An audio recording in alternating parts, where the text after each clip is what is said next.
what I'm going to talk about is going to change some of your lives, the way you look at yourself and the way you look at the world around you.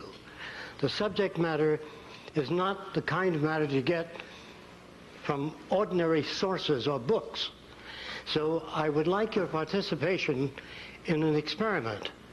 And some of you might be able to tell what it is that I draw on the board before I finish.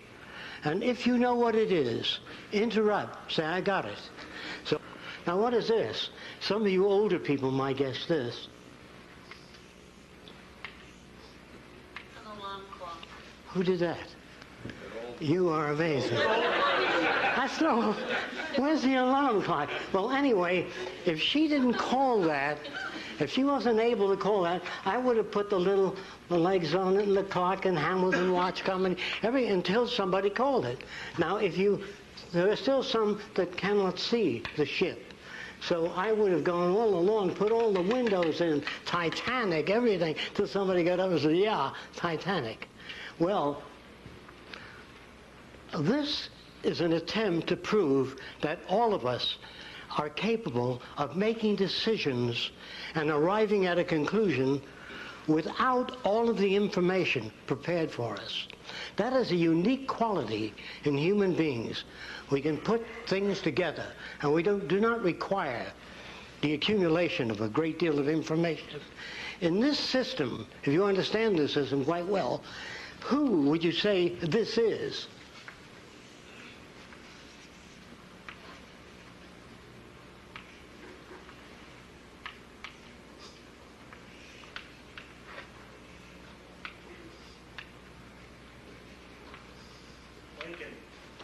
Who said that?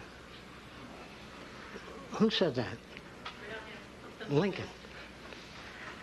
I don't see Lincoln, but it's Lincoln. It would have been Abraham Lincoln. When I got through with it, I would have gone on with a beard and all of the stuff. So this is just to prove that people can put something together. And I'm going to try to explain to you just what creative thinking really is. Now, I'm going to use old language, the language that I use with people who are not familiar with this way of thinking. The old language is that people can think and reason. I do not believe that is possible. I have many inventions. I've worked on many different things. But I do not believe that human beings can think or reason. This is what I do believe. By the way, you don't have to accept anything I say. During the question period, don't be polite. Come at it from all angles. Break it down if you can. This helps me, and it helps you.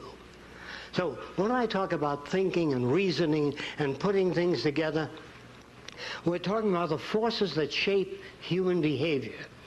I believe that all human behavior is lawful.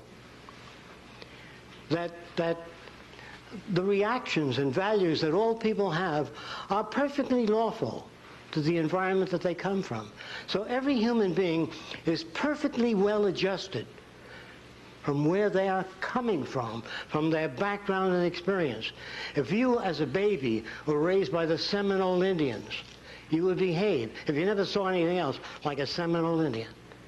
And if you were brought up at any other Indian group and you had feathers in your head, in your hat, in your headgear, and you were dancing around the fire, and I walked over and said, that's ridiculous. What are you dancing around the fire with the feathers for?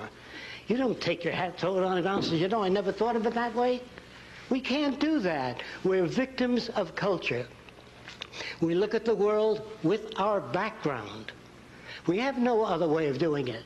Psychology is kind of a rudimentary form today, an attempt to grasp at the factors that shape human behavior, the factors that are responsible for the way we look at ourselves, other people, and the way we behave, or, if you wish, misbehave. I don't believe that any human being misbehaves. They use whatever tools they know of, whatever tools they're familiar with. Language is a tool. If someone were to show you a picture of an airplane, what appeared to be an airplane, without wings, well, people look at it and they stand back and they say, it'll never fly. But they don't say, how do you propose to lift off the ground without wings?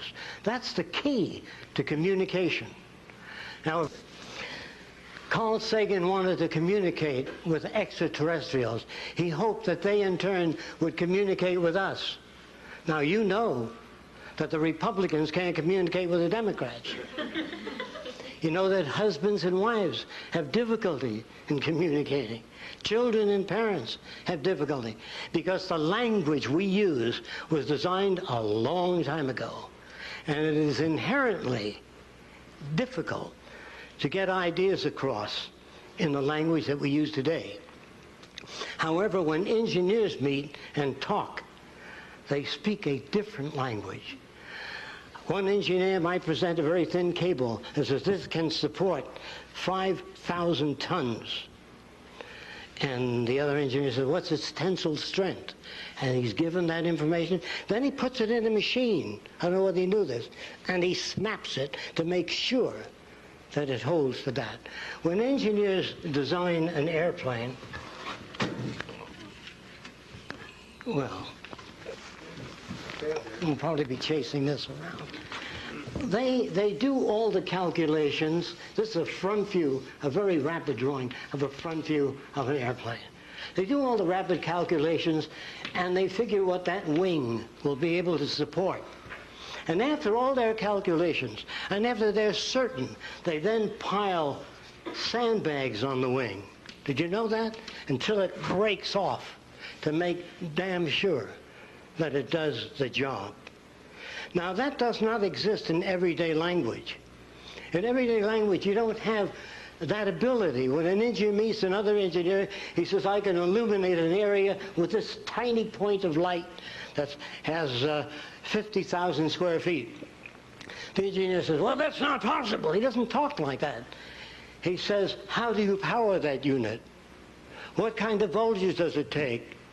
How do you illuminate that spot? They ask questions. The average person, yeah, nah, not in 1,000 years. That's been around for a long time. That is a language of war, of hatred, of bigotry, of prejudice, the inability to ask questions.